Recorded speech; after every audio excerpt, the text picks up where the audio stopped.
Dr. Samuel Chen adjusted his data slate for the third time, reviewing his notes on Vailian diplomatic protocol while trying to ignore the weight of expectation that filled the meeting chamber aboard the Harmony's edge. 6 months of stalled trade negotiations had led to this moment, a formal audience with Empress Lyra Kethera herself, with Samuel serving as the primary cultural interpreter for the human delegation.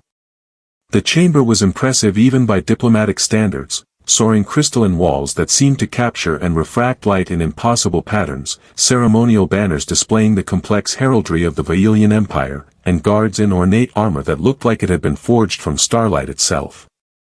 Samuel had spent years studying Vailian culture, but being surrounded by it was still overwhelming.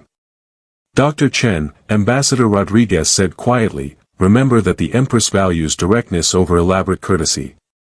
Don't overthink the formal greetings." "Understood," Samuel replied, though his stomach was performing acrobatics that would have impressed a circus performer.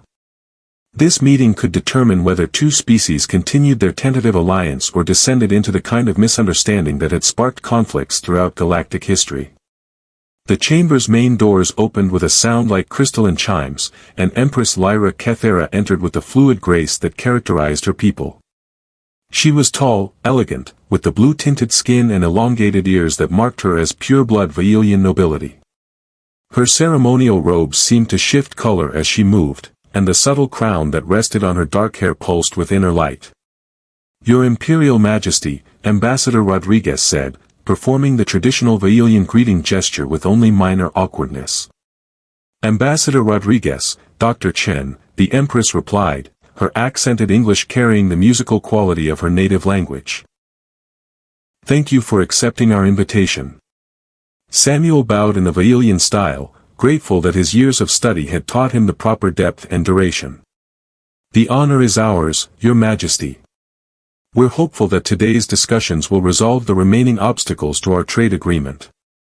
The Empress's violet eyes studied him with an intensity that made Samuel feel like a specimen under examination. "Indeed. Though I believe our discussions today may cover more ground than simple commerce." Before Samuel could ask what she meant, a soft giggle echoed from the chamber's secondary entrance. The sound was completely incongruous with the formal atmosphere, light, curious, and utterly delighted. Every guard in the room tensed, hands moving toward weapons, but the Empress held up a restraining hand. "It's quite all right," she said, though her voice carried a note of anticipation. A small figure appeared in the doorway. A child, maybe 6 years old in human terms, with the same blue skin as the Empress but smaller ears that suggested she hadn't yet reached full maturity. She wore a simple dress that sparkled with embedded crystals, and her dark hair was braided with silver threads in the style of Vailian nobility. "Zara," the Empress said gently, "you were supposed to wait in your chambers." "But Mama, I heard voices," the little girl said, her accent even more musical than her mother's. "And I wanted to see," she stopped mid-sentence as her gaze fell on Samuel. The child's violet eyes widened with unmistakable recognition, and her face lit up with a smile that could have powered a small starship. She pointed directly at Samuel, her small finger trembling with excitement. "Mom, that's him," she said sweetly, her voice carrying absolute certainty. The room fell silent. Samuel felt his data slate slip from nerveless fingers as every eye in the chamber focused on him. The guards had gone completely still, Ambassador Rodriguez was staring with barely concealed confusion, and the Empress was watching her daughter with an expression that looked like a mixture of hope and heartbreak. "I'm sorry," Samuel said carefully, "but I think there's been some mistake. I've never met." "Yes, you have," the little girl said, stepping further into the room with the fearless confidence of childhood. "You told me stories about Earth, about snow and oceans and ice cream. You said humans and Vailians could be friends if we just talked to each other." Samuel's breath caught in his throat. He had no memory of meeting this child, but something about her words sent a chill of recognition down his spine. "Zara," the Empress said softly, "perhaps you should return to your chambers while the adults discuss." "No, Mama," Zara said, never taking her eyes off Samuel. "He's here. The kind man from my dreams. The one who promised he'd help us. Dreams. Samuel felt the world tilt slightly on its axis. Your Majesty, he said carefully, perhaps we should discuss this privately. Yes, the Empress agreed, her voice tight with controlled emotion. I believe we should. Ambassador Rodriguez looked between Samuel and the Empress with growing concern. Dr. Chen, what's going on here? Samuel looked at the little girl who was watching him with such complete trust and recognition, then at the Empress whose carefully controlled expression suggested this moment was exactly what she'd been hoping for. I honestly don't know, he said. But I think we're about to find out that this meeting was never really about trade negotiations. The Empress nodded slowly. Guards, please escort Ambassador Rodriguez to the guest quarters. Dr. Chen and I have much to discuss. Your Majesty, Rodriguez protested, I really don't think it's appropriate to. It's all right, Ambassador, Samuel said, though he wasn't sure he believed it. I'll contact you as soon as I understand what's happening here. As the guards efficiently but politely escorted the ambassador from the chamber, Samuel found himself alone with the most powerful woman in the Vailian Empire and her daughter, who was still looking at him like he was the answer to every prayer she'd ever made. Zara, the Empress said gently, why don't you tell Dr. Chen about your dreams? The little girl approached Samuel with the unself-conscious directness of childhood. Every night for 3 months, I dream about you. You teach me human words and tell me about Earth's snow and show me pictures of animals that don't exist on any Vailian world. And in these dreams, Samuel said carefully, how do you know it's me? Because you smell like books and tea and determination, Zara said matter-of-factly. And because when you smile, it makes your eyes crinkle in exactly the same way they're doing right now. Samuel's hand involuntarily moved to his face, and he realized she was absolutely correct. He did smile that way, and somehow this child had been dreaming about details that no one could have told her. Your Majesty, he said, turning to the Empress, I need to know why you really asked me here. Because, Empress Lyra said quietly, my daughter has been having dreams about a human man for 3 months. Dreams so detailed and specific that they couldn't possibly be imagination. And Dr. Chen, those dreams began the night her father died. Samuel spent the next hour in what he was beginning to think of as the most surreal conversation of his diplomatic career. Princess Zara had settled comfortably in the chair beside him, her small legs swinging as she peppered him with questions that alternated between startlingly insightful and utterly charming. Is it true that on Earth, water falls from the sky? She asked, her violet eyes wide with fascination. Yes, we call it rain, Samuel said, still trying to process the Empress's revelation about her daughter's dreams beginning when her father died. And sometimes, when it's cold enough, it freezes into snow. I dreamed about snow, Zara said matter-of-factly. You showed me how humans catch snowflakes on their tongues. It looked silly but fun. Samuel felt another chill of recognition. He had indeed explained that exact custom to someone, but not to this child. The memory was frustratingly hazy, like trying to recall a conversation from years ago. Zara, Empress Lyra said gently, why don't you tell Dr. Chen about ice cream? The little girl's face lit up with delight. Oh! Ice cream is the most wonderful human invention ever. It's frozen sweetness that comes in different flavors, and humans eat it for happiness, not just nutrition. She turned to Samuel with absolute seriousness. Any species that invented happiness food must be fundamentally good people. Despite the strangeness of the situation, Samuel couldn't help but smile. That's, actually a pretty sound diplomatic philosophy. I told you he was nice, Mama, Zara said, bouncing slightly in her chair. He has the same laugh in real life as in my dreams. The Empress watched this exchange with an expression that mixed joy at seeing her daughter so animated with something that looked like barely controlled grief. Your Majesty, Samuel said carefully, you mentioned that Zara's dreams began when her father died. I'm very sorry for your loss. Captain Kale Morthex was the finest officer in our fleet, the Empress said, her voice tight with old pain. He died defending a civilian transport from pirates in the Antares border region. 3 months ago, Samuel said, doing the mental calculation. Just before the trade negotiations began experiencing difficulties. Yes. And the night we received word of his death, Zara woke screaming about a kind human man who was trying to tell her something important. Zara nodded solemnly. Daddy was there too, in the first dream. He told me to find the human man who smells like books and tea. He said it was very important.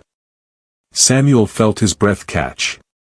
Something about the name Kale Morthex was triggering memories that felt both familiar and impossibly distant. Your Majesty, may I ask what Captain Morthex looked like? Tall, broad-shouldered, with the traditional warrior scars across his left temple, the Empress said. Blue skin slightly darker than mine, silver threading in his hair that indicated his rank. Why? Samuel closed his eyes, and suddenly the fragmented memories began to coalesce. A classified mission 5 years ago. A Vailian military officer who had risked his career to prevent a diplomatic incident. Long conversations about the differences between human and Vailian culture. A friendship that had developed despite every protocol against it. Oh my God, Samuel whispered. Kale. I remember Kale. You knew my daddy? Zara asked, her voice small but hopeful. Yes, Samuel said, opening his eyes to find both mother and daughter watching him intently. We worked together on a classified mission about 5 years ago. There was a situation in the neutral zone that could have sparked a war between our species. The Rigel incident, the Empress said. Kale never spoke of the details, but he received a commendation for preventing an interspecies conflict. He saved thousands of lives, Samuel said, the memories flowing back more clearly now. Both human and Vailian. We spent 3 weeks working together, and by the end of it. He paused, looking at Zara's expectant face.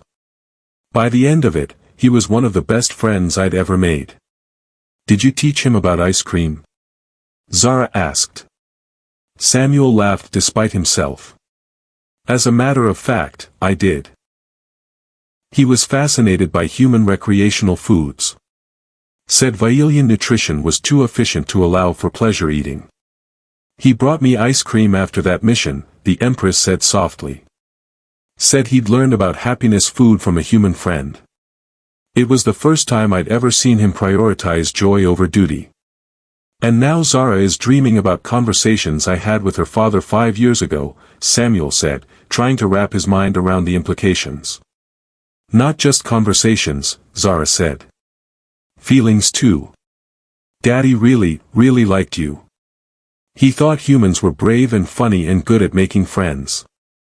The dreams aren't random, are they? Samuel asked the Empress. Zara is specifically dreaming about things that would help improve human-Vailian relations. Every dream involves you explaining human customs, sharing cultural insights, or demonstrating the values that made Kale believe our species could truly be allies, the Empress confirmed. It's as if he's trying to continue the work you started together. But that's impossible, Samuel said. Dead people can't send messages through dreams. Vailian consciousness is more complex than human understanding typically encompasses, the Empress said carefully. Under certain circumstances, particularly involving strong emotional bonds, fragments of consciousness can persist after physical death. Are you saying that Captain Morthex's consciousness somehow transferred to his daughter? I'm saying that my husband's final thoughts were about protecting our daughter and securing peace between our peoples, the Empress said. And somehow, those thoughts found a way to reach across death to the one person he trusted to help achieve both goals. Zara had been listening to this conversation with the serious attention that children reserve for discussions they sense are important, even if they don't fully understand them. Dar. Chen, she said suddenly, will you help me understand Daddy's memories? Mama says they're getting mixed up with my own thoughts, and sometimes I don't know which feelings belong to me and which belong to him. Samuel looked at the small, trusting face of a child who had somehow inherited her father's memories of their friendship. The diplomatic implications were staggering, but more than that, the personal responsibility was overwhelming. "Zara," he said gently, "I would be honored to help you. But first, I need to understand something. When you dream about me, do you remember being your father, or do you remember being yourself watching your father's memories?" "Both," she said simply. "Sometimes I'm me learning about humans from Daddy's friend. Sometimes I'm Daddy missing his friend and wanting to continue their work together." The Empress leaned forward. "Dr. Chen, Vailian medical technology includes advanced consciousness mapping. If you're willing, we could use memory-sharing protocols to help Zara separate her father's experiences from her own while preserving the knowledge he wanted her to have. Is that safe for her? Safer than allowing her to grow up unable to distinguish between her own identity and fragments of her father's consciousness," the Empress said. "But the process would require your participation. The memories she's carrying are specifically about you and your friendship with Kale."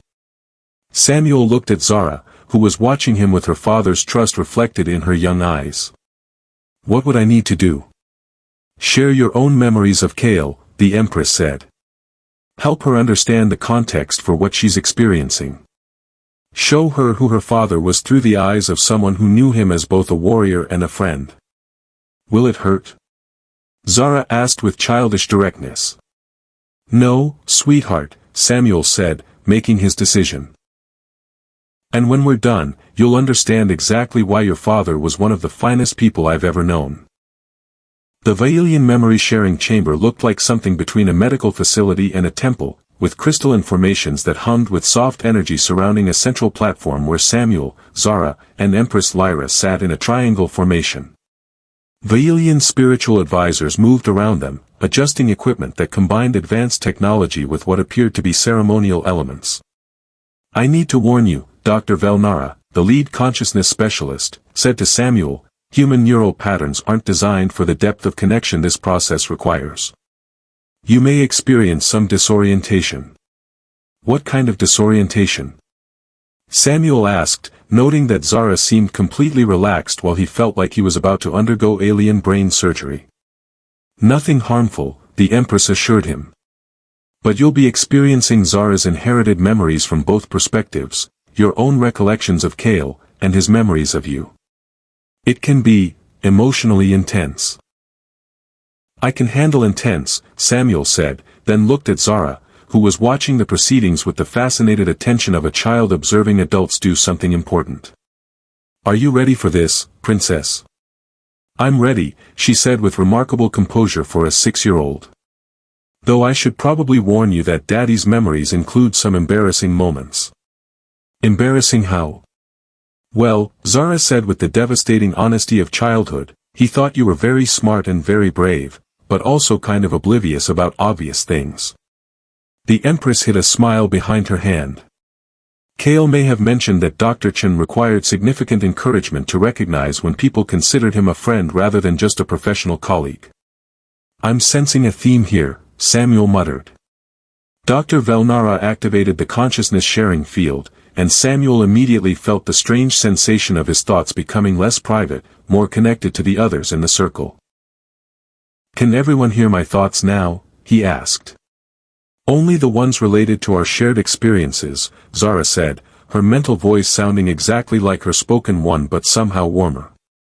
"Oh. I can feel your memories of Daddy." Suddenly Samuel was experiencing the memory from both perspectives, his own recollection of meeting Kale for the first time during the Rigel crisis, and Kale's simultaneous impression of the human diplomat who seemed to understand Vailian honor codes better than some Vailians. "You were nervous," Zara said with delight. "Daddy could tell you were nervous, but he thought it was because you cared about doing the right thing, not because you were scared." "I was terrified," Samuel admitted. "Your father was this legendary military commander, and I was just a cultural attaché who'd been studying Vailian customs for 3 years. But you stood up to Admiral Thexcora when he wanted to attack the human ships," Zara said, accessing her father's memories of the incident. "Daddy was impressed that you were willing to risk a diplomatic incident to prevent violence."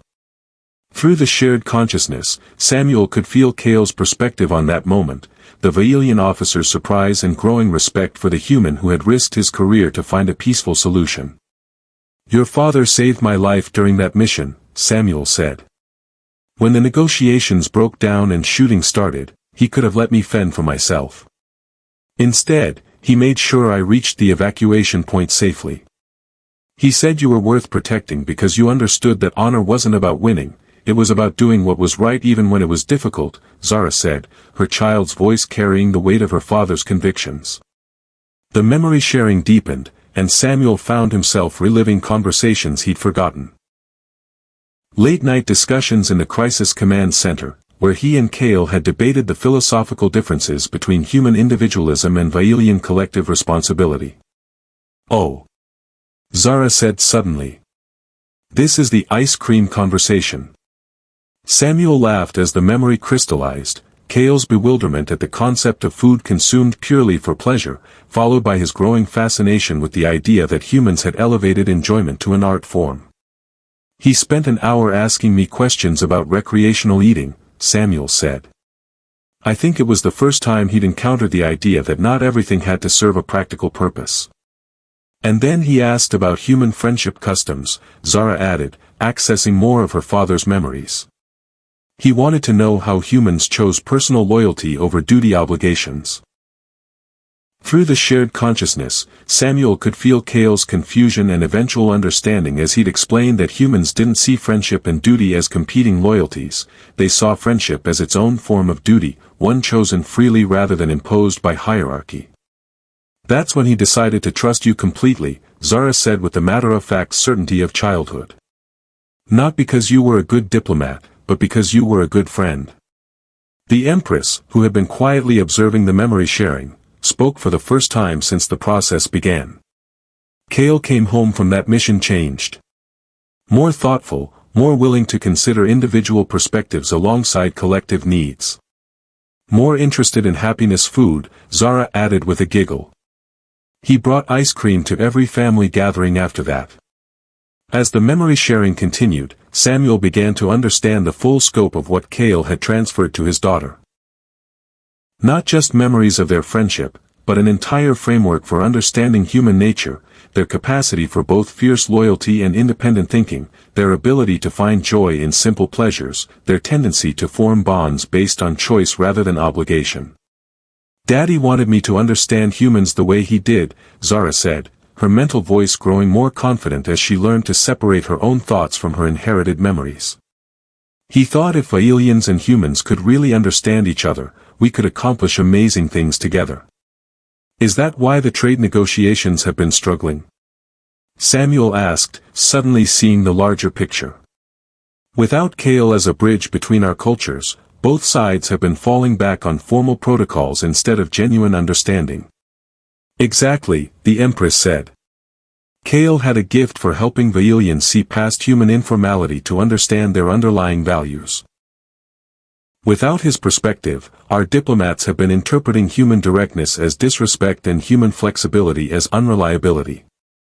And human diplomats have been interpreting Vailian formality as coldness and their collective decision-making as inflexibility," Samuel added. "But now I have Daddy's memories of how to bridge those differences," Zara said. "And you have your own friendship with him to help me understand what those memories mean." Dr. Valnara began the process of stabilizing the shared consciousness, helping Zara integrate her father's memories while maintaining her own distinct identity. "How do you feel, Princess?" Samuel asked as the connection began to fade. "Better," Zara said with relief. "I can still remember everything Daddy wanted me to know, but now I know which thoughts are his and which thoughts are mine." "And what have you learned?" Zara considered this with the seriousness that children bring to important questions. "I learned that Daddy chose you as his friend because you're kind and brave and funny. And I learned that I choose you as my friend because you're willing to help me even when you don't understand everything that's happening." Samuel felt something warm bloom in his chest, not just the satisfaction of helping a child in need, but the recognition that he'd found something precious that he hadn't even known he was looking for. "Zara," he said gently, "I would be honored to be your friend. and to help you understand both your father's wisdom and your own unique perspective on the world." The Empress watched this exchange with an expression that combined maternal pride with something that looked like hope. "Dr. Chen," she said formally, "would you consider accepting a permanent position as cultural liaison to the Vailian court? I believe my daughter would benefit from having someone who understood both her father's legacy and her own potential." Samuel looked at Zara, who was practically vibrating with excitement at the possibility. "Your Majesty," he said, "I think that would be the beginning of the most interesting diplomatic assignment of my career." 6 months later, Samuel had learned that serving as cultural liaison to a 6-year-old princess was simultaneously the most challenging and most rewarding job in the galaxy. Currently, he was attempting to explain the concept of snow angels to Zara while the Empress watched their lesson with amusement from her throne. "So humans lie down in the cold frozen water and move their arms and legs to make patterns?" Zara asked, her violet eyes wide with fascination. "It's not really about the pattern," Samuel explained, demonstrating the arm movements while standing. "It's about playing in the snow, having fun with something that serves no practical purpose except joy." "Happiness activities," Zara said with satisfaction. "Like ice cream but with your whole body." "Exactly like that," Samuel confirmed. The Empress cleared her throat delicately. "Perhaps we should discuss the reason for today's formal session." "Right," Samuel said, switching from friend mode to diplomat mode. The Earth Council has formally approved the enhanced trade agreement, including the cultural exchange provisions that Princess Zara suggested. "I suggested student exchange programs," Zara said proudly. "Human children and Vailian children learning together, so they can grow up understanding each other the way Daddy understood you." "It was an excellent suggestion," the Empress said. "Though I believe Dr. Chen may have provided some guidance on the implementation details." "Only the boring parts," Samuel said with a wink at Zara. "The princess came up with all the important ideas." Over the past months, their unusual friendship had become the foundation for a new type of diplomatic relationship between humans and Vailians. Zara's inherited memories of her father's perspective, combined with Samuel's understanding of both cultures, had created insights that traditional diplomacy couldn't achieve. The Council was particularly impressed by the proposal for joint scientific expeditions, the Empress continued. Human intuitive leaps combined with Vailian analytical precision could advance both our understanding of the universe. "That was Daddy's idea originally," Zara said. "He always thought humans and Vailians could accomplish more together than apart." "He was right," Samuel said. "The preliminary results from the joint xenobiology project are already exceeding expectations." A soft chime indicated an incoming communication, and the Empress activated the holographic display. The image of Ambassador Rodriguez appeared, looking considerably more relaxed than he had during their first meeting. "Your Majesty, Dr. Chen," he said with a formal bow. "I'm pleased to report that the Earth Council has ratified all 16 provisions of the new alliance framework. The cultural exchange program will begin next month." "Excellent news, Ambassador," the Empress replied. "I believe this marks the beginning of a new era in human-Vailian cooperation. If I may say so, Your Majesty, the change in diplomatic relations has been remarkable. Dr. Chen's reports have given us insights into Vailian culture that years of formal negotiations never achieved." Zara bounced in her seat. "Tell him about the friendship customs." "The princess has been helping me understand Vailian social structures from a child's perspective," Samuel explained to the ambassador. "It turns out that many of the formal protocols we interpreted as barriers to friendship are actually invitations to deeper connection. And human informality isn't disrespectful," Zara added. "It's how humans show they trust you enough to be themselves." Ambassador Rodriguez smiled. "Princess Zara, your insights have been invaluable. The Council specifically asked me to thank you for your contributions to interspecies understanding." "I had help," Zara said, glancing at Samuel. "Friends work better together." After the communication ended, the Empress turned to Samuel with an expression that had become familiar over their months of working together, maternal pride mixed with something deeper. Samuel, she said, using his first name as she'd begun doing during their private conversations, I need to ask you something personal. Of course, Your Majesty. Lyra, she corrected gently. We're family now, remember? It was true. Over the months of helping Zara integrate her father's memories while developing her own identity, Samuel had become more than a diplomatic liaison. He'd become part of their small family, filling a role that was part uncle, part advisor, and part friend. What did you want to ask me? Samuel said. Are you happy here? Lyra asked. I know accepting this position meant leaving your life on Earth, your colleagues, your research. I want to make sure we haven't asked too much of you. Samuel looked around the chamber that had become more familiar to him than his old office on Earth, then at Zara, who was drawing pictures of snow angels on her tablet with intense concentration. Lyra, he said honestly, I've never been happier in my life. This isn't just a job, it's a calling. Helping Zara understand her heritage while building bridges between our species, it's everything I ever hoped diplomacy could be. Even when she wakes you up at 3 in the morning because she's had a new memory about her father and needs help understanding it? Lyra asked with amusement. Especially then, Samuel said. Those late-night conversations have given me more insight into Vailian culture than years of formal study. Zara looked up from her drawing. Plus, Samuel makes excellent bedtime snacks. Did you know humans have 17 different ways to prepare milk for optimal sleepiness?